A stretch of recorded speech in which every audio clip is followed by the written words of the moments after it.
दोस्तों, आज़ादी के बाद से कश्मीर भारत और पाकिस्तान के इंटरनेशनल रिलेशन का एक बहुत ही बड़ा जियोपॉलिटिकल इशू रहा है, क्योंकि पीओके इन दोनों ही देशों के लिए एक बहुत ही इम्पोर्टेंट जियो स्ट्रेटेजिक लोकेशन है।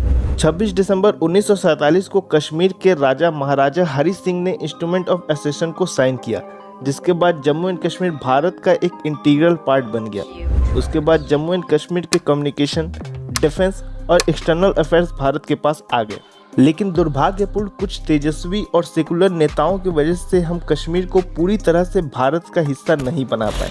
अभी के वर्तमान समय में कश्मीर का 78,104 किलोमीटर स्क्वायर का लैंड एरिया नापाक मुल्क पाकिस्तान के पास है, जो पूरे कश्मीर का 30% हिस्सा है, और 37,555 किलोमीटर स्क्वायर का लैंड एरिया पाकिस्तान ने 1963 के साइनो पाकिस्तान एग्रीमेंट के तहत चाइना को गिफ्ट कर दिया है, जो कि पूरे कश्मीर के लैंड एरिया का 10% है, और बाकी का 60% एरिया भारत के पास है। लेकिन दोस्तों, अब अपने पूर्वजों के पाप को धुलाने और पीओके को भारत का हिस्सा बनाने की तैयारी शुरू हो गई है। नमस्कार दोस्तों, और स्वागत है आप सभी का आपके अपने यूट्यूब चैनल इल्यूटी गाइस पर। दोस्तों, आप सभी को तो याद ही होगा कि 2019 के लोकसभा इलेक्शन के मैनिफेस्टो में बीजेपी ने देश की जनता से क्या वादा किया था। अगर आप लोगों को याद नहीं आ रहा है तो मैं याद दिला दूं कि बीजेपी ने 2024 के लोकसभा इलेक्शन के पहले पीओके को भारत का अभिन्न हिस्सा बनाने का वादा किया था।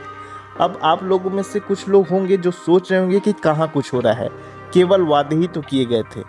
दोस्तों, अगर हम अपनी आंखों को थोड़ा सा खोलें तो हम देख पाएंगे कि पीओके को लेने का काम उतनी ही तेजी से हो रहा है जितनी तेजी से देश में कुछ विशेष समुदायों के ऊपर बुलडोजर चल रहे हैं।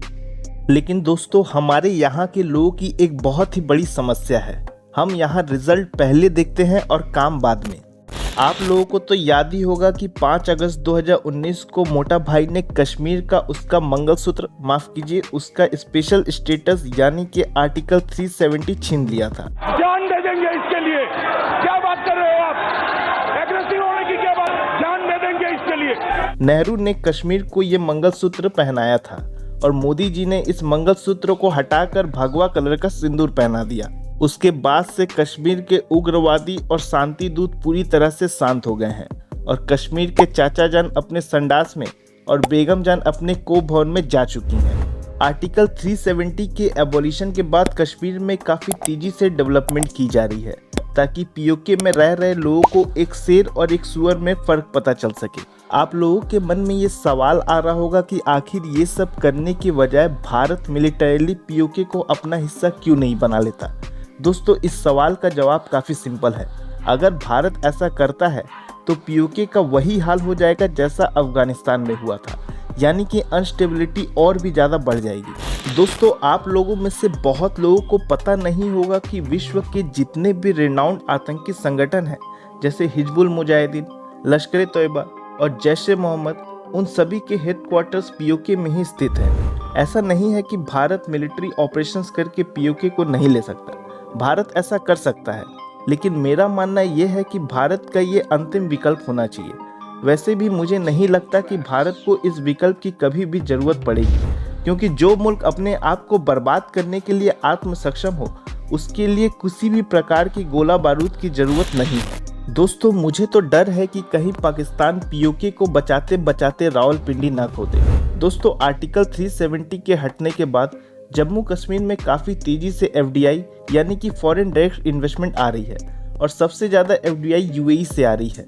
दोस्तों, अगर आप पिछले कुछ सालों से भारत के मिलिट्री प्रोक्योरमेंट को देखेंगे तो आपको लगेगा कि ज़रूरत पड़ने पर भारत कूटनीति का भी प्रयोग कर सकता है, क्योंकि पाकिस्तान जैसे भूत केवल लात की ही भाषा समझते हैं। और दोस्तों, हम सभी ये बात जानते हैं कि अगर बीजेपी ने कुछ वादा किया है तो कुछ न कुछ तो होगा, क्योंकि ये कोई स्टूडियो में बनाई गई सेकुलरवादी सरकार नहीं है जिसका रिमोट कंट्रोल किसी विदेशी महिला के पास हो।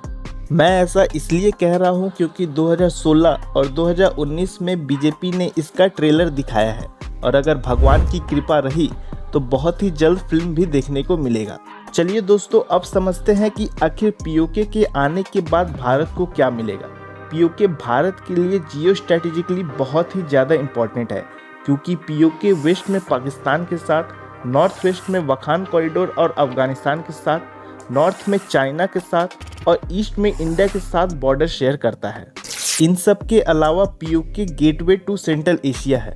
पीओके के मुजफ्फराबाद में कोल, गोल्ड, ग्राफाइट, चौक और बॉक्साइट के नेचुरल रिसोर्सेज हैं। और आप सभी को तो पता ही होगा कि चाइना का CPEC यानी चाइना पाकिस्तान इकोनॉमिक कॉरिडोर भी पीओके से ही होकर गुजरता है, जो भारत की संप्रभुता को हर्ट करता है।